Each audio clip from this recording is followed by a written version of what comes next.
দিচ্ছে না, আপনারা দেখছেন না ওখানে আটকে রাখা হচ্ছে। সাধারণ শিক্ষার্থীদেরকে আন্দোলনে আসতে দিচ্ছে না।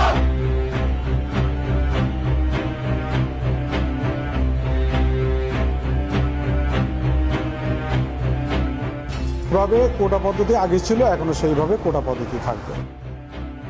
কোটা বাতিলের দাবিতে আবারও রাস্তায় নেমেছেন শিক্ষার্থী ও চাকরি প্রত্যাশীরা। রাজধানীর শাহবাগে সড়ক অবরোধ করে বিক্ষোভ করেন তারা। ঘোষণা দেন দাবি আদায় না হওয়া পর্যন্ত আন্দোলন চালিয়ে যাবেন।